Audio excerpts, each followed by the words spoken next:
29 ও 30 মে জম্মু কাশ্মীর যাচ্ছেন কেন্দ্রীয় স্বরাষ্ট্রমন্ত্রী অমিত শাহ। 29 মে জম্মুর নিরাপত্তা ব্যবস্থা খতিয়ে দেখবেন তিনি। 30 মে পুঞ্চে পাক গোলাবর্ষণে ক্ষতিগ্রস্ত এলাকাও যাবেন অমিত শাহ। আর 31 মে এ রাজ্যে আসছেন কেন্দ্রীয় স্বরাষ্ট্রমন্ত্রী। রাজ্যে ফের ভয় ধরাচ্ছে করোনা সংক্রমণ। গোটা দেশের পাশাপাশি এ রাজ্যেও বাড়ছে করোনা সংক্রমণ। এক সপ্তাহে নতুন করে রাজ্যে করোনায় আক্রান্ত 19 জনের হদিশ মিলেছে, যার মধ্যে কলকাতা মেডিকেল কলেজ হাসপাতালে চিকিৎসাধীন 9 মাসের এক শিশুও রয়েছে। ফের ছড়াচ্ছে করোনা, দেশে হাজার পেরিয়েছে আক্রান্তের সংখ্যা। পশ্চিমবঙ্গেও সংক্রমণের সিঁদুরে মেঘ দেখছেন চিকিৎসকরা। বিভিন্ন হাসপাতাল ও প্যাথোলজিক্যাল ল্যাব সূত্রে পাওয়া খবর অনুযায়ী গত এক সপ্তাহে রাজ্যে 19 জন করোনা আক্রান্তের হদিশ মিলেছে। কলকাতা মেডিকেল কলেজ হাসপাতালে চিকিৎসাধীন 2 জন, তার মধ্যে রয়েছে 9 মাসের এক শিশু। পেডিয়াট্রিক ইন্টেন্সিভ কেয়ার ইউনিটে চিকিৎসাধীন সে। 22 মে শ্বাসকষ্টজনিত সমস্যা নিয়ে ভর্তি করা হয় শিশুটিকে।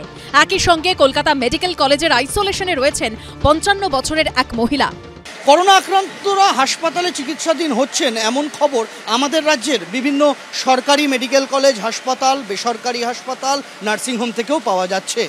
কলকাতা মেডিকেল কলেজ হাসপাতালে 9 মাসের এক সদ্যজাত এবং 55 বছর বয়সী এক মহিলা করোনা আক্রান্ত হয়ে চিকিৎসাধীন। হাসপাতাল কর্তৃপক্ষের বক্তব্য যে দুজনের শারীরিক অবস্থায় এই মুহূর্তে স্থিতিশীল রয়েছে।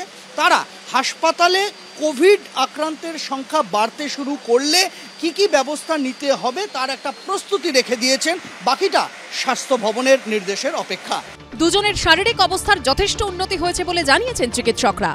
আমাদের 2টি পেশেন্ট আছে, একটি বাচ্চা 9 মাসের আর একজন পূর্ণবয়স্ক মহিলা ভর্তি করা হয়েছিল এবং পরে ডায়াগনোসিস হয় যে কোভিড।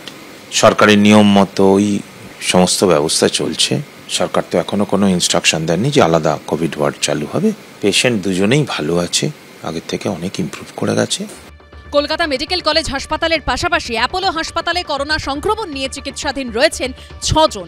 বেলভিউ ক্লিনিকে চিকিৎসাধীন এক মহিলার করোনা পজিটিভ ধরা পড়ে। 2 দিন ভর্তি থাকার পর শনিবার তাঁকে ছেড়ে দেওয়া হয়। নিউ টাউনের একটি প্যাথোলজিক্যাল ল্যাবে 5 জন কোভিড আক্রান্তের হদিশ মিলেছে। সংশ্লিষ্ট ল্যাব সূত্রে খবর, তাদের শারীরিক অবস্থা স্থিতিশীল, হাসপাতালে ভর্তি করার মতো নয়। উডল্যান্ড হাসপাতাল ও ডায়মন্ড হারবার হাসপাতালে 2 জন করোনা আক্রান্তের হদিশ মিলেছে, যদিও তাদের চিকিৎসার পর হাসপাতাল থেকে ডিসচার্জও করা হয়।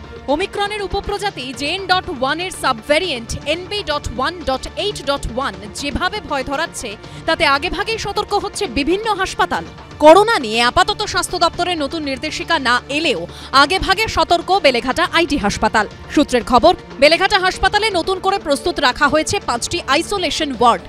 দক্ষিণ কলকাতার একটি বেসরকারি হাসপাতালে নতুন করে প্রস্তুত করা হয়েছে 3 বেডের আইসোলেশন ওয়ার্ড। সন্দীপ সরকারের রিপোর্ট, ABP আনন্দ।